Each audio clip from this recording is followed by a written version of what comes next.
అయ్యో, నేను ఒకటి అనుకుంటే ఇక్కడ ఇంకోటి జరుగుతుంది. ఎలా అయినా ఆ ఇంట్లోకి అడుగు పెడదాం అనుకుంటే పిన్ని అడుగు పెట్టించేలా లేదే. సర్లే, మేము రావు. సరే, మీ ఇష్టం అత్తయ్య.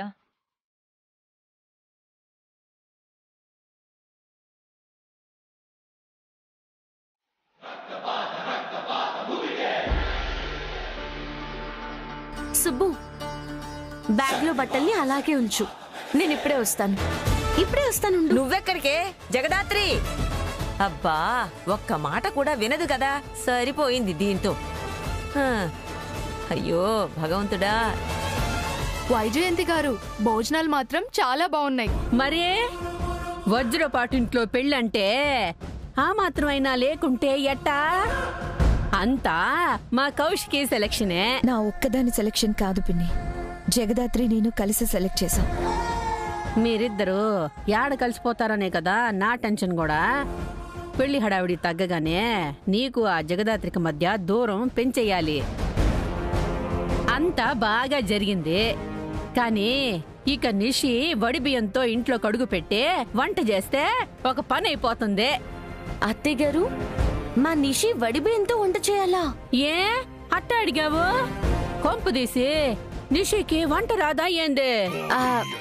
భలే వారే అత్తయ్య గారు, మా నిషికి వంట రాదా అని అడిగారా? మా నిషి వంట చేసిందంటే ఆ వాసనకి పక్కింటి వాళ్ళకి పిచ్చెక్కిపోతుంది. అసలు మా చెల్లి అని చెప్పడం కాదు, కానీ నిషి ఇంటి పని చేసినా వంట పని చేసినా పేరు పెట్టడానికి ఉండదంటే నమ్మండి. అవునా? అయితే ఇంటికి వెళ్ళగానే ఒక్కసారి నిషి వంట రుచి చూడాలి. ఒక్కసారి అంటారేంటి అత్తయ్య గారు? అక్కడ నిషి మీ ఇంట్లో ఉన్న వంట వాళ్ళని పని వాళ్ళని తీసేయాలని చూస్తుంటేను. ఎందుకో? వంట పనైనా ఇంటి పనైనా నిషికి ఒకరు సాయం చేస్తే నచ్చదు అత్తయ్య గారు. అయ్యో, కొత్త గోడలతో అన్ని పనులు ఎలా చేపిస్తాం? దానికి ఇంట్లో పని వాళ్ళు ఉన్నారు కదా. ఎగ్జాక్ట్లీ, నేను అదే చెప్పాను కౌశిక్ గారు. అప్పుడు తనేమో పని వాళ్ళు వంట మాత్రమే చేయగలరు, కానీ ప్రేమగా చేయలేరు కదా. ఇంటి పనిని పనిగానే చూస్తారు తప్ప ఇంటిని నీట్ గా అందంగా ఉంచుకోవాలని అనుకోరు కదా అంది. అది మీరు పని చేయడం ఒప్పుకుంటారో లేదో అని పాపం టెన్షన్ పడుతోంది. ఎందుకు ఒప్పుకోమో? కోడలు బాధ్యతగా లేకుంటే బాధపడతాం గాని ఇలా ఉంటా అంటే ఏ అత్త వద్దంటుంది చెప్పు? అయినా కూడా అన్ని పనులు అంటే తనకు కూడా కష్టమైపోతుందేమో పిన్ని. ఇంటికొచ్చే వరకు అలాగే చెప్దాము, అక్కడికి ఎలాగో వచ్చాక మీరు నచ్చ చెప్పొచ్చులేండి. సరే, అయితే తన కోరిక నేను ఎలా కాదనగలను? సరే కౌశిక్ గారు, నేను వెళ్ళి తనకి చెప్పేసి వస్తాను.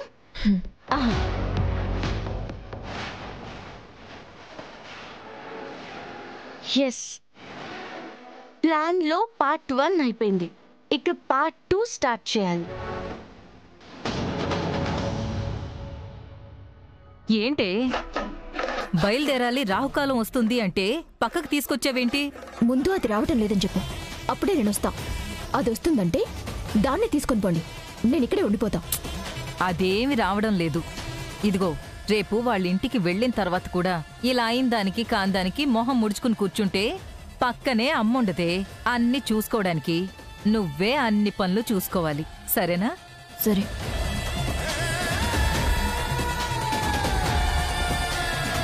అదిగో వస్తోంది. మహాతల్లిని తలుచుకున్నా వెంటనే ప్రత్యక్షమైపోయింది. పిన్ని, నిషి పెద్ద ప్రాబ్లంలో పడిపోయింది. ఏయ్, ఏమైందో సరిగ్గా చెప్పు. వైజయంతి అత్తయ్య చెప్పింది, నిషి ఆ ఇంట్లోకి వెళ్ళాక వాళ్ళ ఆచారం ప్రకారం వడిబియ్యంతో నిషి వంట చేయాలంట. వంటనా? నేను వంట చేయడం ఏంటి? వంటంటే నాకు మంటని వాళ్ళకి తెలీదా? ఏయ్, అదో పెద్ద వంట కాదులే. నేను పక్కనే ఉంటాను కదా, నేను చెప్తూ ఉంటాను, నువ్వు చెయ్యి, ఓకేనా? సరే. ప్రాబ్లం అది కాదు పిన్ని. మరేంటే? వాళ్ళ ఆచారం ప్రకారం ఇంటి కోడలే దగ్గరుండి ఇంటి పని వంట పని చేయాలంట పిన్ని. నిషి 3 రోజుల వరకు అందరికీ వండి పెట్టాలంట. అంతమందికి మన నిషి ఒక్కతే. ఏంటి నువ్వు మాట్లాడేది? 3 నెలల? నేను ఇలాగే అడిగాను పిన్ని, కానీ వాళ్ళు అది వాళ్ళ ఆచారం అని చెప్పారు. ఆచారం అన్నాక అడ్డు చెప్పలేక వచ్చేసాను పిన్ని. అయితే ఆ ఇంటిల్లి పాదికి వంట చేసి పనులు చేసి పెట్టాలంటే నా బతుకు. ఆ జమీందారుకే ఏలినాటి శని షరతులు పెట్టిందే, చేతికి చీపురు ఇచ్చిందే, పోసుకు నిషి కాఫీ. జల్సాలైఫులు సల్సారాసులు స్వాగయ్యాయి, కష్టాలు కవాదు చేశాయి, గర్వపు నిషి, ఆఫీస్ కి టైం అవుతుంది. బ్రేక్ఫాస్ట్ రెడీయా? రెడీ వదినా. సిస్టర్, త్వరగా టిఫిన్ చేయవా? ఆకలిగా ఉంది. అమ్మా, నేను పెళ్లి చేసుకుని వెళ్తున్నట్టుగా లేదమ్మా, పని మనిషిగా వెళ్తున్నట్టుంది. అమ్మా, నా వల్ల కాదమ్మా, అన్ని పనులు నేను చేయలేనే. హే, నువ్వు ఆగు, నేను మాట్లాడతాను కదా. వాళ్ళు చెప్తే మాత్రం మనం చేసేస్తావా ఏంటి? నువ్వుండు, నేను మాట్లాడేసి వస్తాను. పిన్ని, మన నిషిని వాళ్ళ ముందు తక్కువ చేస్తామా పిన్ని? పనికి భయపడిపోతుందనుకోరు వాళ్ళు. ఇంట్లోకి అడుగు పెట్టక ముందే మనం ఇలా అది చేయము ఇది చేయము అంటే బాగోదు కదా పిన్ని.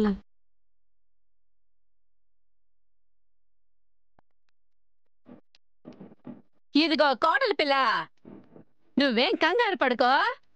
ఇంటి బాధ్యత నీ చేతిలో పెడతా. ఎవరికి ఏం కావాలన్నా నువ్వే చేసి పెడదుగానిలే. హ్యాపీనా? హ్యాపీ అంట. హ్యాపీ అవ్వటానికి నాకేమైనా హోమ్ మినిస్టర్ పదవిస్తోందా? పని మనిషిని చేస్తున్నారు. ఛ, నా కర్మ. మన నిషిని మనం ఎలా చూసుకున్నాం పిన్ని? కాలు కింద పెడితే కందిపోతుందేమో అని భయపడ్డాం. గాజు బొమ్మలా కాపాడుకున్నాం. కానీ ఇప్పుడు నిషి ఆ ఇంట్లో అంతమందికి వంట పని ఇంటి పని చేసి, బాబోయ్.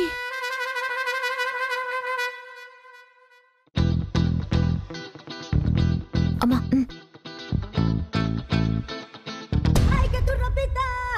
ఏమైందే పక్కకు తీసుకొచ్చావు? జగదాత్రిని నాతో పాటు మా అత్తగారింట్లో కొన్ని రోజులు ఉండమని చెప్పు. నీకేమైనా ఆటలాగా ఉందా?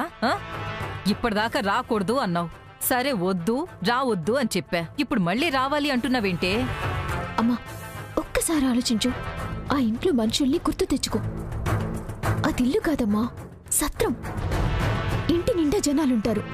అందరికీ వండి పెట్టడంలోనే నా సగం జీవితం గడిచిపోతుంది. అదే జగదాత్రి ఉంటే ఆ పనులన్నీ చేస్తుంది. ఎలాగూ దానికి అలవాటే కదా. నువ్వు చెప్తుంది కరెక్టేనే. సిరి కాని యామిని కాని అక్కడ నీతో ఉన్నా వేస్ట్. అదే జగదాత్రి నీతో ఉంటే చచ్చినట్టు నువ్వు చెప్పిన పనులన్నీ చేస్తుంది. కుక్కిన పేన్లా నీ కాళ్ళ దగ్గర పడుంటుంది. సరే, పద చెప్తా. నా లెక్క ప్రకారం ఈ పాటికి రావాలి. సరే పిన్ని, ఇంట్లో చాలా పనులున్నాయి. మీరు వెళ్ళాక ఇల్లు కూడా క్లీన్ చేయాలి కదా. నేను వస్తాను. 1 2 3. ఏ ఆగు.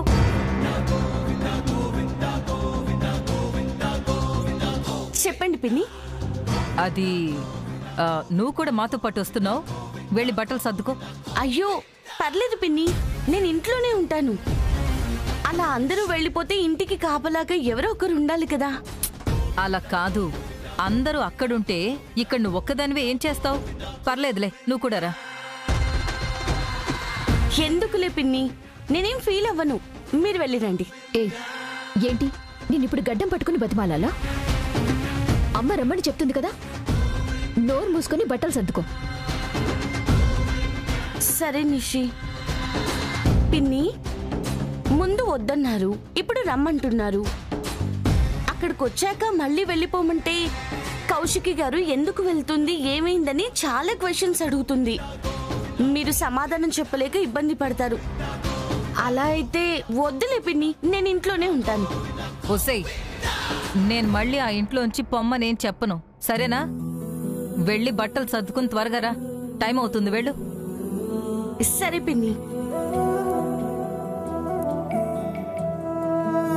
ఏంటే నిషి, ఏమైంది దీనికి? విచిత్రంగా ప్రవర్తిస్తుంది. దాన్ని ఎలా అయినా చావనివమ్మా, అదొస్తుంది కదా. నేను కోడలిగా వెళ్తున్న ఆ ఇంటికి దాన్ని పనిదాన్ని చేస్తాను. సరే రా.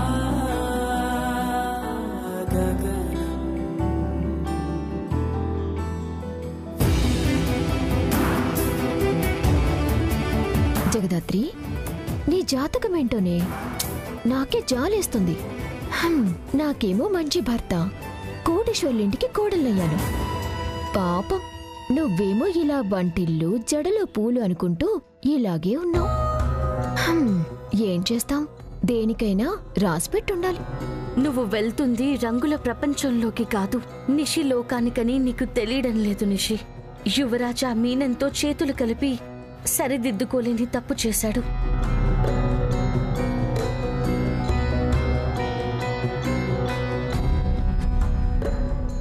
అయినా నిన్ను నీ దరిద్రాన్ని వదిలేసి అత్తారింటికి వెళ్తుంటే ఎంత హ్యాపీగా ఉందో తెలుసా? అంత పెద్ద ఇంటికి ఏకైక కోడల్ని, అడ్డు చెప్పడానికి తోడి కోడలు లేరు. అత్తగారా ఆపేవారే కాదు. ఇక మీద నుంచి ఆ ఇంట్లో నేను ఆల్మోస్ట్ మకుటం లేని మహారాణిని. నేను చెప్పిందే నడుస్తుంది, నా మాట చెల్లుతుంది. ఇక్కడ్లానే అక్కడ కూడా నాకు నచ్చినట్టే బతుకుతాను. అందర్నీ నాకు నచ్చినట్టుగానే మార్చేస్తాను. ఏంటి నిషి అలా మాట్లాడుతున్నావు? జగదాత్రి, వడిబియ్యం ఏర్పాట్లు చేయమంటే ఇక్కడేం చేస్తున్నావు? వెళ్ళు, త్వరగా వెళ్ళు. సరే పిన్ని.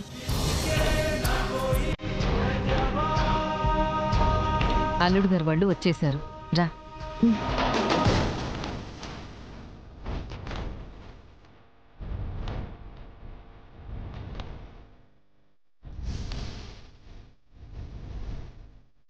ఏంటండి ఈ బట్టలు వేసుకున్నారు?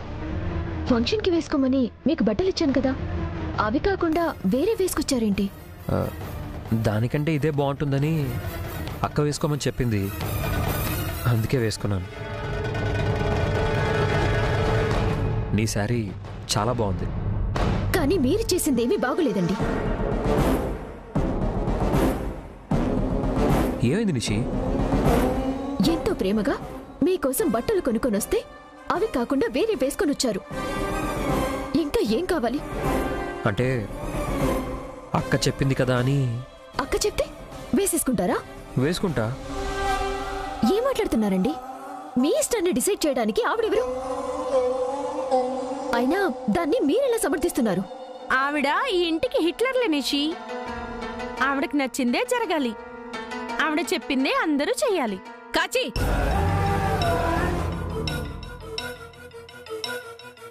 ఏందా మాటలు? యాడ ఏం మాట్లాడాలో కూడా తెలీదా? ఈ అమ్మి మాటలేవి పట్టించుకోదులే నిషి. మా కౌశికి వయసులో చిన్నదైనా ఇంట్లో ఎవరికి ఏం కావాలన్నా తనే చూసుకుంటాది. అందుకే అందరం తన మాటనే వింటాము.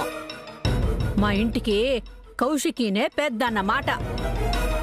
పెద్దయితే పెద్దతనం ఉండాలి కానీ ఇలా పెత్తనం చెలాయిస్తానంటే ఎలా అత్తయ్య? నిషి, కొంచెం చిన్నగా మాట్లాడు, అక్క వింటే బాగోదు. ఒక్క డ్రెస్ గురించి నీ మనసు పాడు చేసుకోకు నిషి.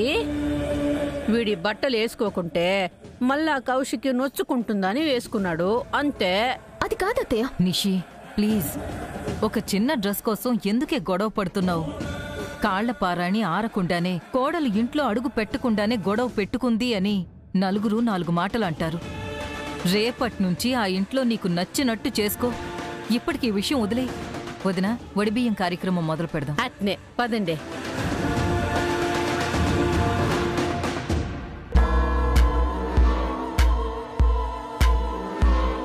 నా మాట వినకుంటేనే నాకు నచ్చదు. అలాంటిది అక్కడికొచ్చాక నీ మాట ప్రకారం నేను నడుచుకోవాలా?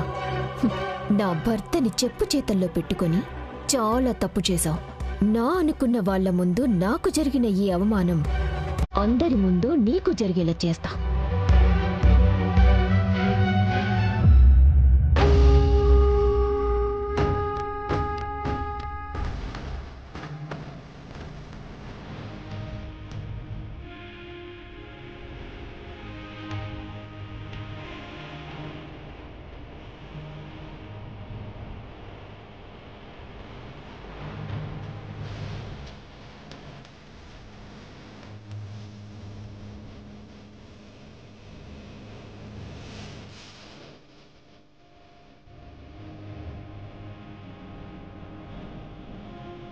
ఇవాళ వడిబియ్యంతో నిండిన నీ ఒడి త్వరగా పండంటి బిడ్డతో నిండాలని మనస్ఫూర్తిగా కోరుకుంటున్నా.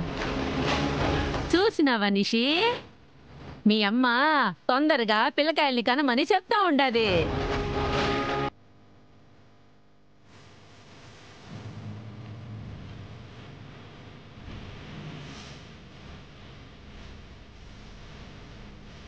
కాచి నువ్వురా.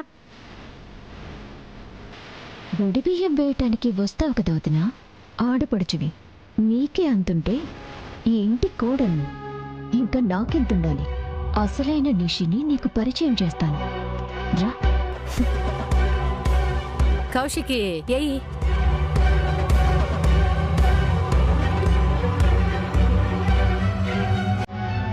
ఆగండి ఆగండి ఆగండి.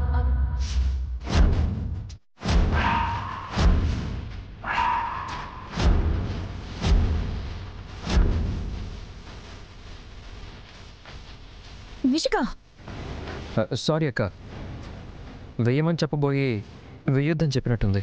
లేదండి, నేను వేయొద్దని చెప్పాను.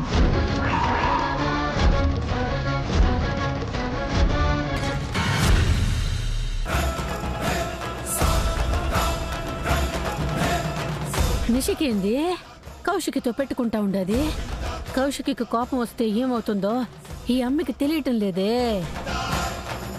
వేయకూడదంటే ఎందుకు వేయకూడదు? నిషి, ఏం చేస్తున్నావు? ఏం చేస్తున్నానో నాకు తెలుసు, నువ్వు సైలెంట్గా ఉండు.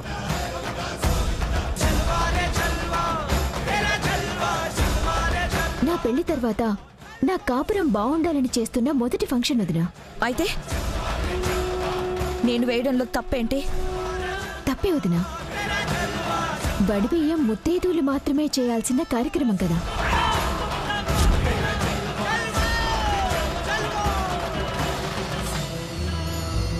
నిషి, పిచ్చి పట్టిందా? ఎందుకిలా మాట్లాడుతున్నావు? క్షమించండి, తెలుసో తెలియకో మాట్లాడుతుంది కౌశిక్ గారు. మీరేం మనసులో పెట్టుకోకండి. ఇది నాకు సంబంధించిన విషయం, మధ్యలో దూరితే చంపేస్తాను. తెలియక మాట్లాడుతున్నానని నేను నీకు చెప్పానా? పోపక్కకి. చూడండి వదినా, మీరు ముత్తైదువే, కానీ అన్నయ్యతో కలిసి లేరు, ఒంటరిగా ఉంటున్నారు. మీ కాపురాన్ని నిలబెట్టుకోలేని మీ దగ్గర నా కాపురం బాగుండాలని ఆశీర్వాదం ఎలా తీసుకోమంటారు?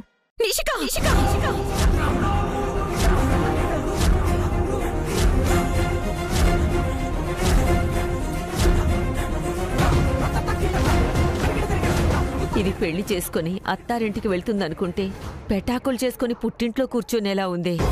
అమ్మా దేవి జగదాత్రి, గొడవ పెద్దది కాకుండా నువ్వే ఆపాలమ్మా. నిషి, మాట్లాడింది చాలా, ఇంకా ఆపు. పెద్దవాళ్ళతో ఇలానా మాట్లాడేది? క్షమించండి కౌశిక్ గారు, ఇంకోసారి ఇలా మాట్లాడదు. బియ్యం నేను ఎత్తేస్తానులేండి. ఆగు జగదాత్రి,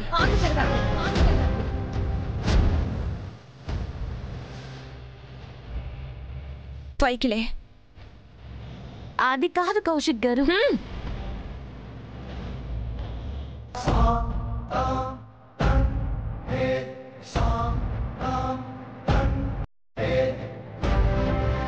నిషి, కింద పడిన ఒడి బియ్యం తీ.